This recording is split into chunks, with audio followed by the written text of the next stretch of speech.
What is up, 49er faithful? Welcome back to episode 8 of the 49er Media Captainship. How you doing, Jason? Not too bad. How you doing, brother? Good, man. Just a little stressed because I have to clean up my apartment. So it's just overwhelming.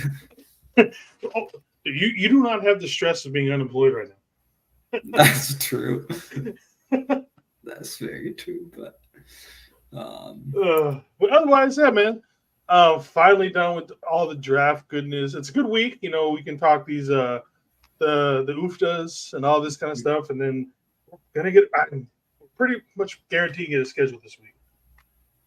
yeah, so we're gonna talk about the undrafted free agents because last week we were going to, but there's some stuff where it's like the reporting kind of seemed to be a little wrong, so we wanted to just make sure we got the whole thing before we decided to cover it, and then we'll do a little bit of preview of the schedule as it seems like the schedule could be coming out on Thursday. So what's up, David McNiner? What is up, McNiner? How's it going, brother? Come on, eh? That is one topic I have no idea. That's an easy one, though. Drake, don't say nothing else. You done got bodied already. All right. I saw this one guy on Twitter. He did this thing to where his name is, or not on Twitter, but he was on TikTok. His name was like Bella or something like that. And he talked about how Drake did I guess he did a commercial with a song in the background that was a Taylor Swift song, but then he was calling out Kendrick Lamar for being I was just like, oh man, just take the L, Drake, just go away. Called him by his first name and everything. I was like, oh man, this done. No, dude, they're just going after like personal people in their lives and calling them. I'm not even gonna say the word, but oh god, it's got all of us kind of know it, but it's like, come on. This has been the funniest / ugliest, rap battle beef thing of all time. Yeah, have you gotten to watch the new Brady documentary that? No, I haven't seen it yet. There's everybody was putting clips out. And I've seen. Are you talking about the roast of him or the actual? Yeah. The roast I don't have Netflix, but I've seen all the clips everybody's put out with. I think my favorite clip though had nothing to do with Brady. It was Edelman talking to Belichick. He's like, it was something about looking for a job at the local high school or something like that. He's like, I've waited years to say this to you, Belichick. Yeah, I didn't really hear the audio, but I know there was a clip of Kyle Shanahan too. But it's like a 3-hour documentary that I definitely do want to watch. Yeah. Cargill says, screw Drake and Cook. I'm taking it all. Fair enough. Everyone, people who don't cover that stuff have started covering it just because it's so mainstream right now. Yeah. Hey, this is what happens when it's the NFL offseason. It's dead for a little bit because, the draft's over, and then it's just like, all right, what else do we do? But let's get into the NFL 49ers type of stuff. So actually today I noticed this on Over the Cap. They had projections on the Niners compensatory, picks. They're probably not all finalized, for sure, but some of them. Hold up, let me just get rid of this banner. So, if you look, so the Niners should be getting a 3rd-round comp pick for the D'Amico Ryans and Rand Carthon still kind of move. So I think this is the last year of that, if I'm not mistaken. So yeah, they'll get a 3rd-round comp pick for that, and then they should also be getting a 5th-round comp pick for Sam Darnold. There were people out there saying, "Oh, we're not getting anything for Sam Darnold." Well, looks like the Niners at least projected they are going to get a comp pick for Sam Darnold. I mean, he got paid $10 million, right? So yeah, he's going to start and all. Yeah, we were going to get one. It's just how high it was going to be. What up, Bebop? What a beef. So yeah, and then the Niners also should be getting one. Seventh round for Harley Warner going to Atlanta again. That was like I think 3 or $12 million deal or something. So, yeah, and I don't think I don't think are gonna get one for like Chase Young because they ended up signing Leonard Floyd and all. But I mean, it's still early, right? This is just kind of what we seems like just it's projected. Happened. Yeah, just to project it. But I thought that was kind of interesting. Anything pop up from there to you? No, I mean it's kind of pretty much exactly what you thought it was. I know a lot, like you had said, a lot of people thinking we weren't going to get anything from Sam Darnold. Look, whether or not how much we like Sam Darnold as a quarterback, I think I beat it to death how terrible of a quarterback I think he is. I knew we were going to get something for him. I mean, he got paid way too much money. He's gonna get some starting time there. So I mean, the NFL values him a lot more than what we think he's going to, what we think he is. And I mean, it's the quarterback position. There's always overpays. The position, especially when a team doesn't have a quarterback, and they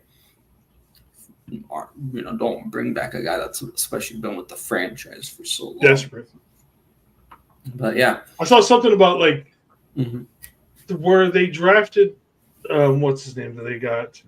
They wasted that. It was like the same amount of money that was going to go to Kirk Cousins or something like that for their quarterback room. And I was just like, so they just wash it. They just want to get rid of Kirk for someone younger. I mean, also he's coming off on Achilles, Yeah. So I mean, I get that, but it's gonna be interesting because Sam Darnold. I don't know if you want to learn from him too much. But what's up, Kenny? And what's up, Terrado and Kenny? How's it, fellas? What up? What up? So yeah, that is the projection. So let's get into the undrafted We've got some good ones, I think. So yeah, first off, we got Tanner Mordecai. I was about to say Mortellini because you've literally been just instilling it in my brain, and it's so fun. He's from Wisconsin too, so Mordecai. But Tanner Mordecai, I know a lot of people been kind of hyped about this guy.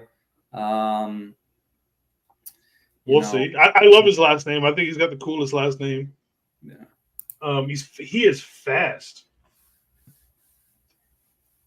Yes, tell a friend and subscribe to both channels. Captain of the mothership.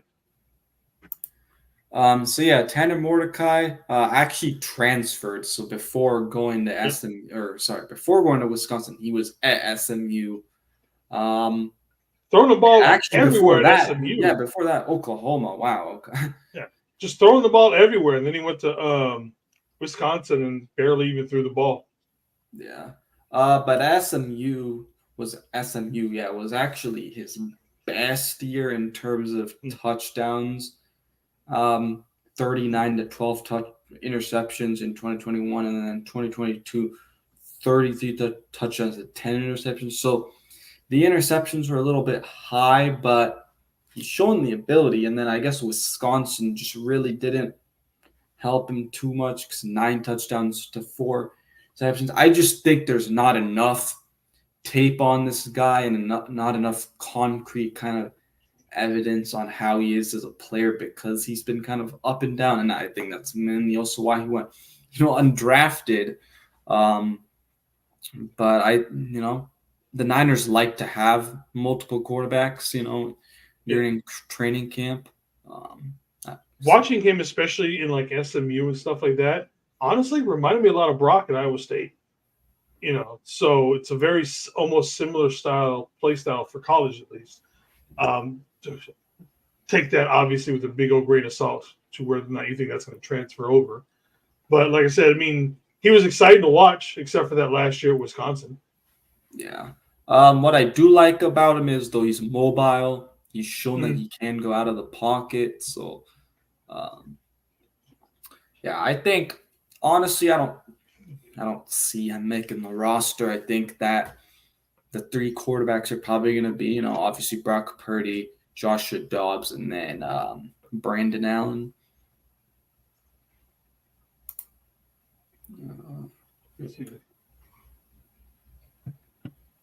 Yeah, I mean, what is he? 6'2", 218 pounds. Kenny. I think it's mostly like just the production. Lol, I just read Mordecai competed for the quarterback position with Kyler Murray and lost. Then he competed with Jalen Hurts and lost this. Yeah, I remember hearing about that too. He's kind of stocky and quick. What if we try to convert him to like a tight end or like a fullback or something? I'm sorry, but after what they wanted to do with Mr. Jalen Hurd, I am. You don't want nothing to do with that? No for that. But yeah. I could see Kyle doing it. So, what do you think? Like practice squad guy, or do you think just a camp guy?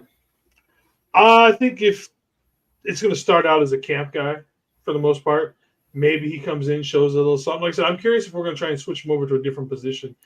With his body size and everything like that, I think he could play like a tight end, fullback type of role, maybe.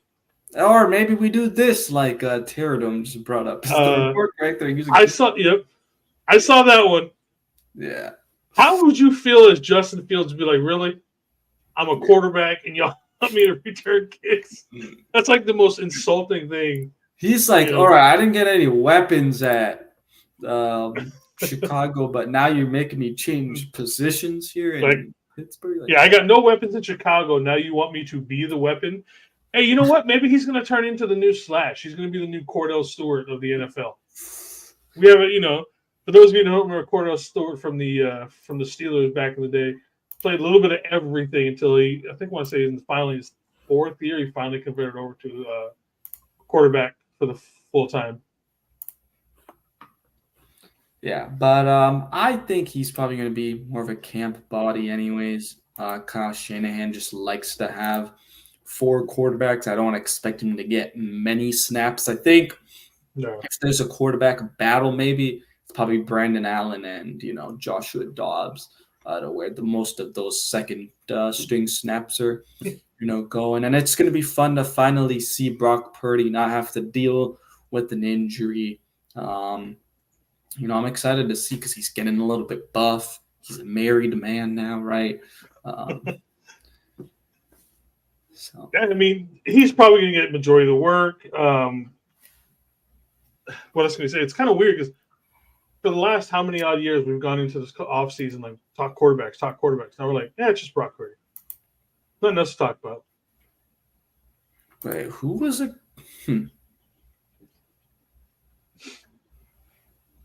Wait, wasn't it Debo who said he wanted to kick a field goal? Was it? I don't remember Debo saying that one. I thought there was someone on the Niners who wants to kick a field goal. I bet you CMC could. I think it was Debo, but hey, someone in the chat, let me know if I'm right about that. You want your players to have a normal domestic situation. A great football player almost always has a great football life. You know what? I mean, it says a lot, though. I mean, if you have a supporting wife, no matter what you do, life gets easier. You know what I mean? Like the behind-the-scenes quarterback, the Netflix thing they showed last year with some of the guys, like Kurt Cousins' wife. She fully gets behind him. So does what's his name? Mahomes' wife. Who else was on that show? I forget who else is on that show. There was somebody else, but yeah, all their wives helped out me. It was just makes so much easier. Except for, I'm going to say someone's wife that has to do with Patrick Mahomes, and I'm not even going to mention his name. But anyways, Mariota? Mariota, that's the other one, yep. How do I forget the one Polynesian guy? Yeah, but alrighty, next guy up, Cody Schrader out of Missouri. I don't know if you've seen it, but he has been putting in that work. He has. Working out there was a Debo, wasn't it? Today. Huh? Was he working with Debo? Was that what No, was? that was the other thing I actually wanted to go over. I totally forgot, but Debo is working out with the first round pick, Ricky Pearsall? Pearsall. I don't know if it's in Arizona or not, but that's pretty awesome. I think that's great because I've said it before where Kyle Shanahan really, puts a strain on rookie wide receivers, puts a lot on rookie wide receivers. So I think working out with Debo, um, you know, is a good thing. And Brandon Ayuk, man, he's still being in shape despite, no contract yet. So I think Yeah. he's like, I do not want to have a slow start. I want to still make sure that I'm in Yeah. shape. But What do you think Cody about? Schrader, I've seen some of the stuff with him. Works out. I love the pick. He's he's the most Mighty Mouse kind of a description I can think of. He's not the fastest guy. He's obviously not the biggest guy, but for some reason he was leading everybody with the yardage and all that kind of stuff. Um, Interesting to see what happens. Pretty good ball catcher, pretty good blocker, all that kind of stuff. Yeah, him and Isaac Garendo, between those two picks, it's going to be interesting to see how this backfield shows up come the start of the season next year. Yeah, Cody Schrader, yeah, he's 5'8.5", 28 and 1/8 inch arms, so pretty small arms, and then Yeah, 9 it's and my 1/8 inch hands, so 202 pounds. So but he um, is solid from yeah, I mean his head 40 to was a toe. 4.61, but I think honestly I feel like his game speed's maybe a little bit faster at times. Um, but He's kind I've of the said this. opposite we talked about with Garendo. Like Garendo had the faster 40, but doesn't seem to play as fast. Yeah, Schrader's the complete opposite.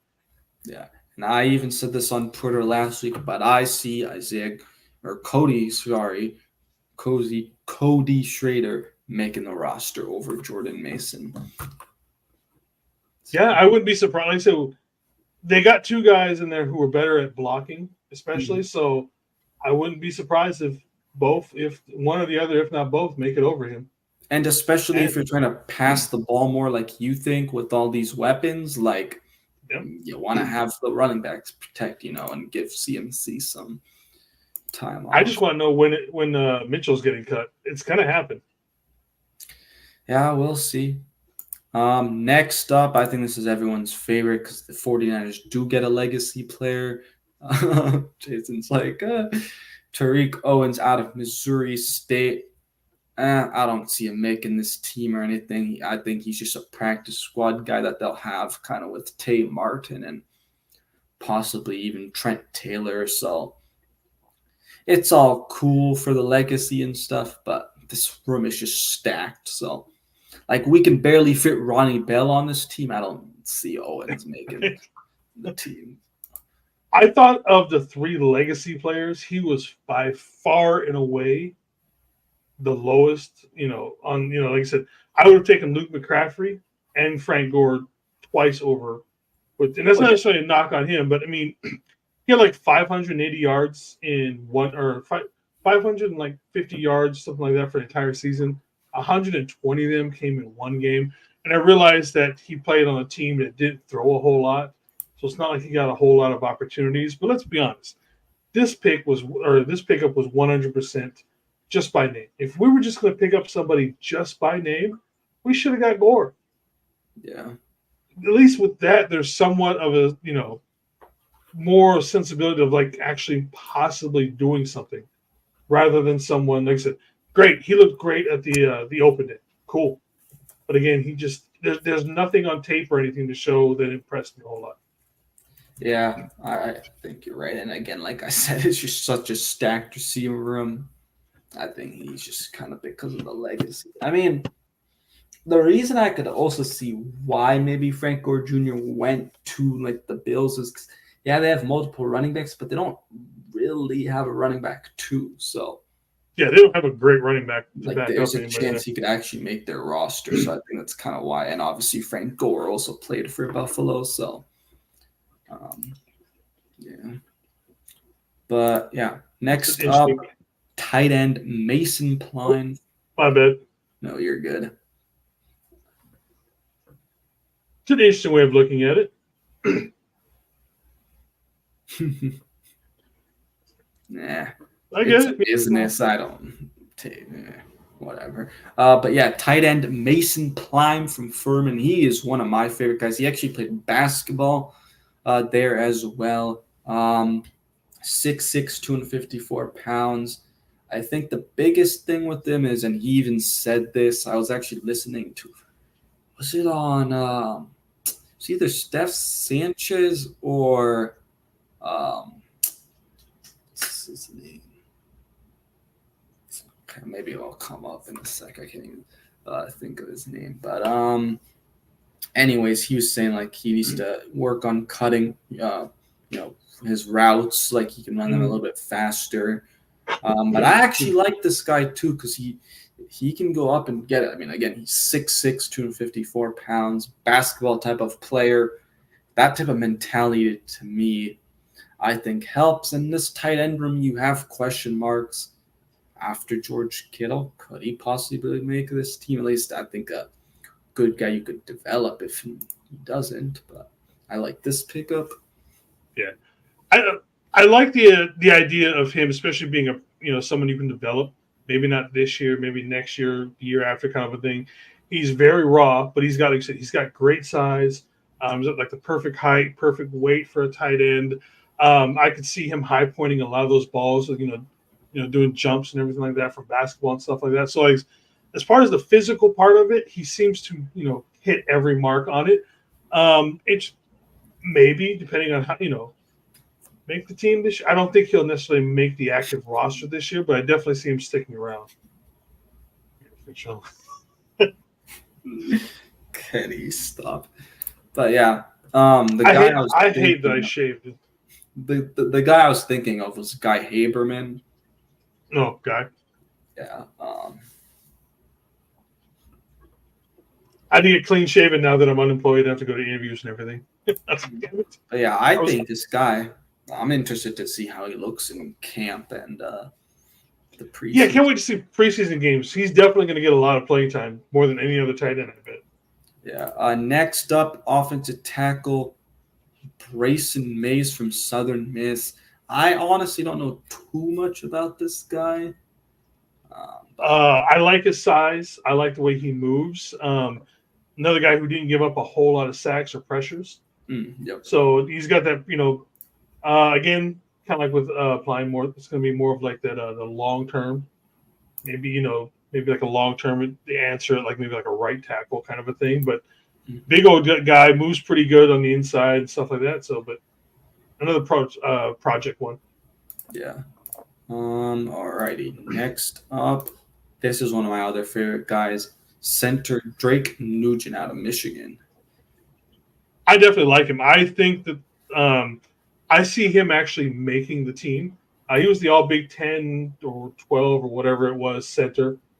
Um, Obviously coming from Michigan, national champion. I think he pushes Brendel this year. He might not get it this year, but I do think that he can push Brendel. To obviously get better than what he is now, even for the starting position. So it'll be interesting to see. I think of he's probably my favorite, my most likely one to make the team. Yeah, I like him a lot, and also like I was saying, Mason Pline from Furman, but this guy 6'1" and a half, 33-inch arms, 9-inch hands, 298 pounds. Again, has that winning mentality from Yep. Michigan. I think the reason he was dropped is I saw people put a second round grade on him too. So I saw people him were use. shocked he was like actually went undrafted. But I guess it's the hands a little bit. But I like him too. He's able to maul guys a little bit. Um, It's got a little nastiness to him too that I like. and he When you has watch him one play. of those kind of, the Niners love the 3-cone drilling things. He's kind of Yep. one of those guys too. Like you said, I don't think he makes the team, but I definitely see him pushing Brendel and then possibly him maybe taking over next year because, Kyle Shanahan kind of asked his center for quite a lot and, it takes some time. I know they also have Corey Luciano, uh, who I think they signed last year as an undrafted guy. So I think that could possibly be good battle to also just watch in camp for sure. But yeah, winning mentality. That's what I like. And then the last guy, man, this guy is huge. Evan Anderson from Florida Atlantic, 6'3", 326 pounds. I like any defensive lineman who's got a little chub on him. He doesn't come in looking like Aaron Darnold and just solid brick of a man. I like him. You can still see who's athletic. He got that little front flip going into the Pool. Going into his pool after he got the phone call. Watching some of the stuff that his tape and everything like that. He's great with leverage. He gets back there. Like I said, I think we gave him a lot of money. Might not make he's going to be definitely on the practice squad. We gave him enough money on that end. But I think towards the end of the season, we're going to see him actually in games and stuff like that more sooner than what everybody would assume that we are. Not to mention, we don't have that many defensive tackles, good defensive tackles. So I think we're going to see him real soon. All right. Yeah. I'm interested to see because, he doesn't have crazy pass rush, but he is a mauler. I mean, he definitely his brighter side is stopping the run, what's the theme of this offseason when it comes to the D-line is making sure we're able to stop the run because I think they realize, we're probably going to have to go against Gibbs, Montgomery, Jacobs tore up the middle. Yeah, so we got torn up the middle, even on those toss plays. My gosh, dude, those toss plays. Yeah. I knew that was going into the Cowboys game. I was like, the Lions game. I was like, that was something that I need to see improvement on. If he can just eat up space in the middle and let everybody else play free, done. Yeah. But there's definitely some good free agents. I think, obviously, also with the new NIL stuff that even John Lynch kind of talked about, there's going to be some, talent, I think, that gets pushed in with the whole, I guess this was kind of the final class to have to deal with the pandemic, too. So that's kind of another thing. He played 40. I think he's talking about Nugent. Yeah. What's up, Emirates Sports? Appreciate How's it going, my brother? Popping in here. Again, guys, make sure you hit that red subscribe button on both channels and hit that like button as well. But that's going to do it for the free agents, undrafted free agents. I think, again, a pretty solid, class when it comes to the UDFAs. Some guys that could be gems, or oofdas as Jason liked to say. But now we're gonna go over kind of the schedule. Sorry, what happened? Did we miss Jalen Mahoney? Oh, that's right. The DB from Vanderbilt. I must have forgotten to put him on there. Okay, we'll just go over him then. Yes. So let me find him again. I thought we were missing. So he's 5'11", 200 pounds. He leaves Vanderbilt with 160 career tackles, 22 pass breakups, and 4 interceptions. Watching some of his game tape reminds me, again, of watching a young Demo coming out of college. Another guy who came with, he's got player of the year and all this kind of stuff. I mean, pull up my slide that I had on him. He comes with a ton of accolades, especially the good ones. Let's see. All right, so let me pull him up.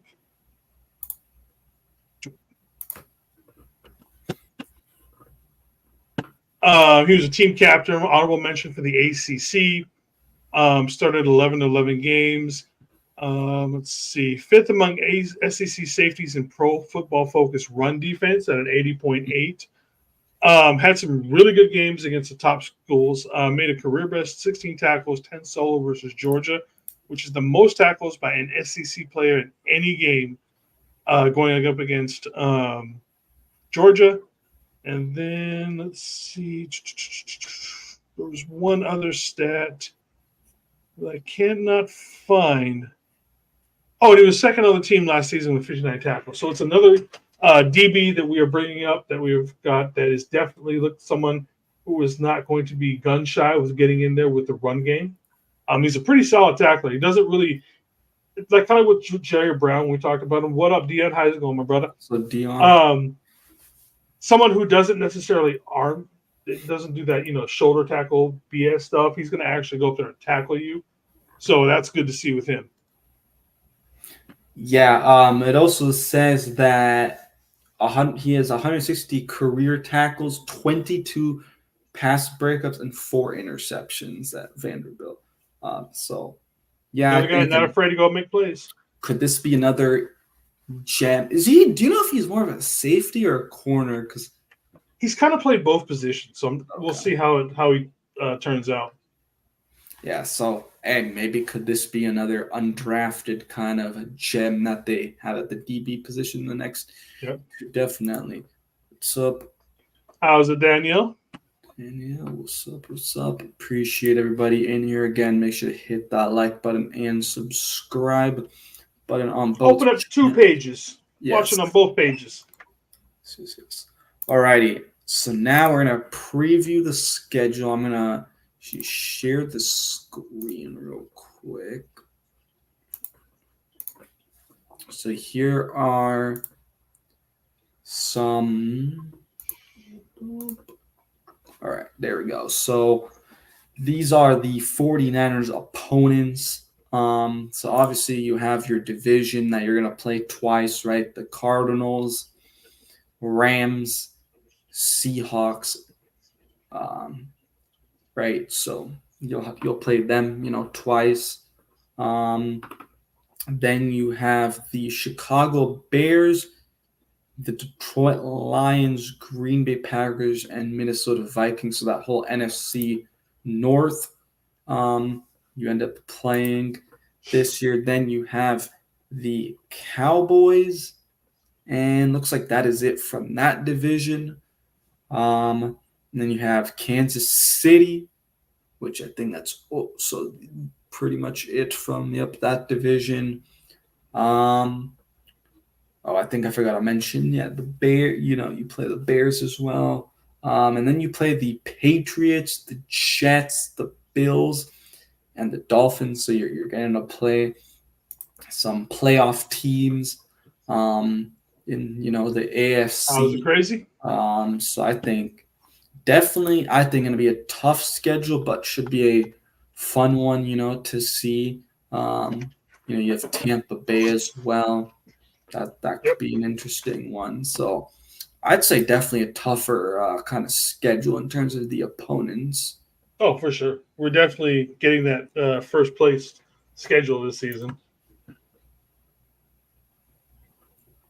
Yeah. So, I actually put out a poll on Twitter on how many primetime games do people think we are going to have, and we got 31 votes. 64% are saying 5, 23 are saying 4, 3 or 10 is 10%, and then 2 we got 3%. So I think it's probably going to be 4 or 5. I think it's gonna be 5. I think it's gonna be probably 5, but all of our primetime games score really well in the demographic that they look for on TV. So I can easily see it being 5. And we've been doing well, obviously, too, right? Yeah. So they're gonna put us on there. But I was kind of asking this earlier, Jason. So who do you think is going to be the 5 primetime matchups? And do you see any special, Christmas or Thanksgiving, or maybe the Black Friday game? Oh, that's right. We are doing the Black Friday. So I think for sure we're going to get Seattle as one of the primetime games. I don't think we're going to do that one on Thanksgiving, even though I had an amazing time up here in Seattle for that one. That game was so much fun to go to. So that'll be one of our primetime games. I don't think we'll get any other primetime games in our division. I think of the other teams in our division, the Seahawks are that one team that's more recognizable nationwide. So I think that's a better choice to put that one on prime time. For our home games, I easily see the Lions. I I could see that one possibly being one of the Thanksgiving Day games. Yeah. Or one I think it's a good chance the Cowboys, because we're playing the Cowboys at home. I could see the Cowboys being one of those big games. The Cowboys definitely could. America loves watching the Cowboys lose, and Yeah. we just beat Prime up. time game for that. Yeah, Yeah. we're good at beating up on the Cowboys. Everybody likes to watch the Cowboys lose. It's a win-win for America on that one. I don't think us against the Chiefs is going to be a primetime game unless we open the season in Kansas City. I think they would rather leave that for the Super Bowl. So I don't think the Kansas City Chiefs will be a primetime game.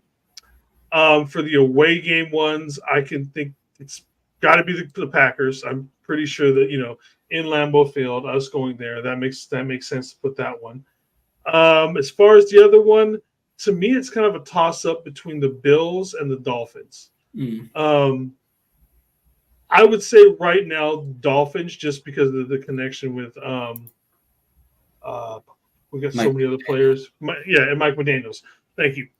So I think that one, especially former team coming to his town, blah blah blah, and low key, that's one of the games I really want to go to next year. I really want to go to Miami.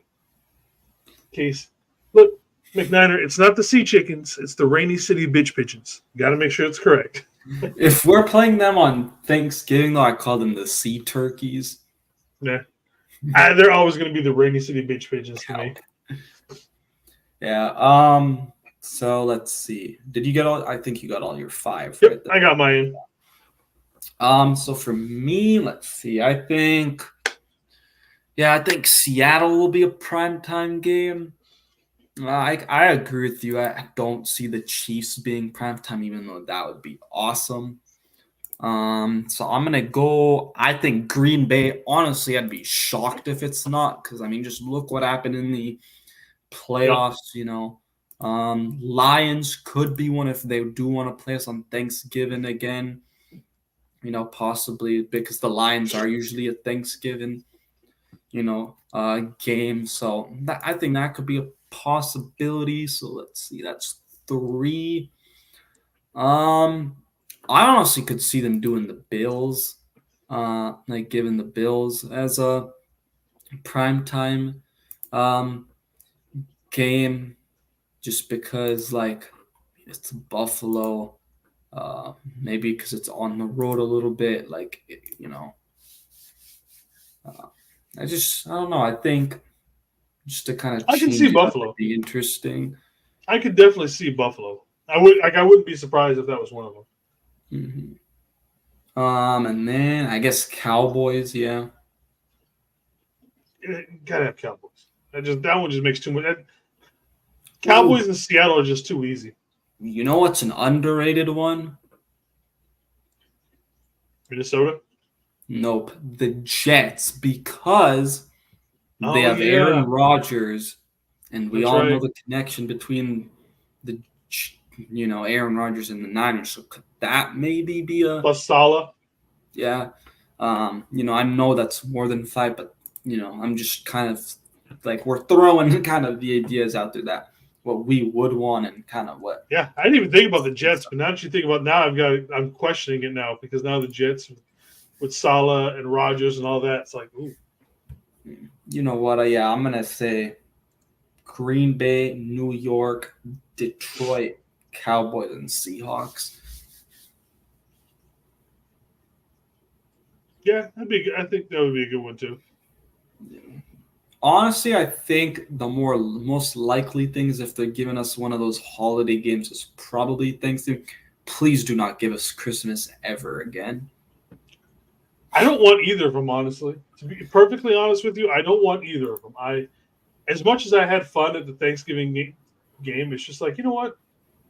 I like to cook and all that kind of stuff, and that's like the one day I get to flex, cook, smoke the turkey and everything like that, and it's like, so I didn't get to do any of that. Although I did go to the John Chapman 49ers Rush tailgate when that was a blast. But, Thanksgiving is one of those days where I like to cook. Yeah, fair enough. But I think that'd be pretty awesome. Just please don't give me a Christmas game ever again. Well, don't give it, if you're going to give it with the schedule, give it one or the other, not both. You know what I mean? Yeah. Giving Yeah. a Thanksgiving and a Christmas Day game is Do you terrible. know anything about if we're a team that possibly gets one of those international games? Who are we playing? I don't know. I could possibly.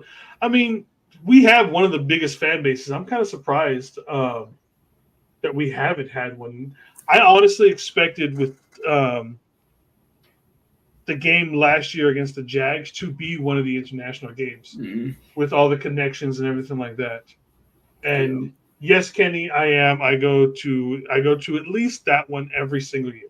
So at some point, yes. I may not go down to get a chance to fly to Frisco or anything like that to watch a game every year, but bet your ass I will be at the one up in here in Seattle. Mm-hmm. Yeah. Honestly, I just want November and December to go by fast. Maybe don't even give us special games. I'm okay with that. I'm okay. I hate Thursday night games and all that kind of stuff in general. I think the Thursday night things are terrible. So I wish they would just go away from it. Dude, they pick the most worst Thursday night games. Do. I'm just they do. Other than the Thanksgiving Amazon, dude. Yeah. What was funny is that the Thanksgiving every game single week. Yeah. What were you saying? Sorry. Besides our Thanksgiving game, and I want to say the Christmas. I think Christmas was on Thursday too, wasn't it this year? I thought it was a Monday. Might have been.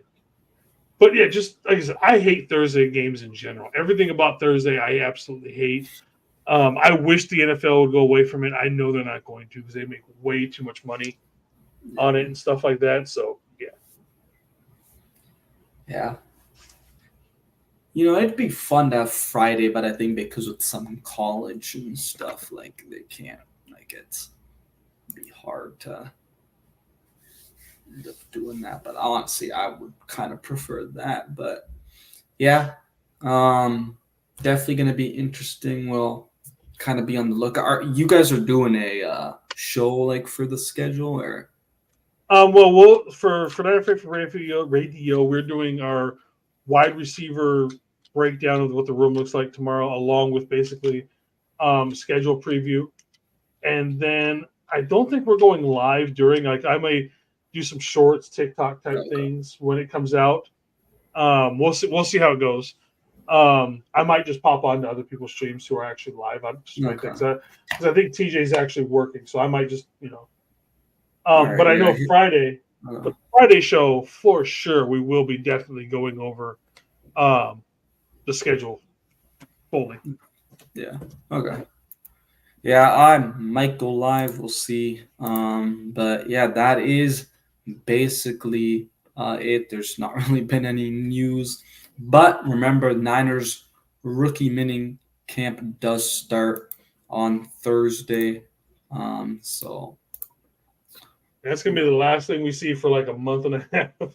Yeah. Honestly, though, they never give us anything crazy though with that. It's not. No. It's a PR. It's a PR shoot for the rookies and stuff like that. That's all it really is. Oh, look, he's finally putting on the jersey. Blah blah blah. It's they see the facility. I'm sure they've all seen the facility. But, that's all it is. There's nothing special. Yeah. And then they finally kind of go on the field the next day, but it's still. Yeah, not much. Hey, look, he took a snap at the practice facility and everything like that. Oh yeah. But alrighty, guys. Yep, a little bit of a short stream. Appreciate everybody in your Kenny, Carcast, David, McNiner, Crazy Juice, Dion Niner in podcast, Danielle Emrich Sports. Yeah.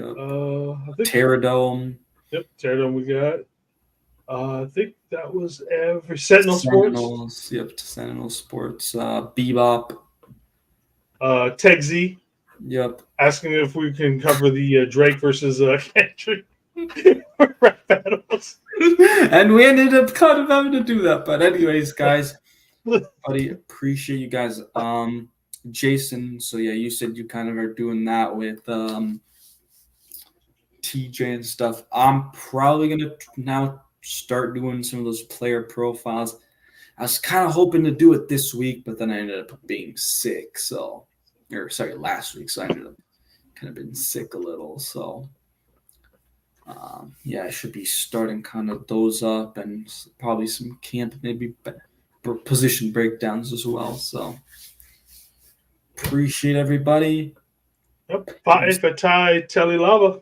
One love. Peace out and let's go Niners. Bang bang.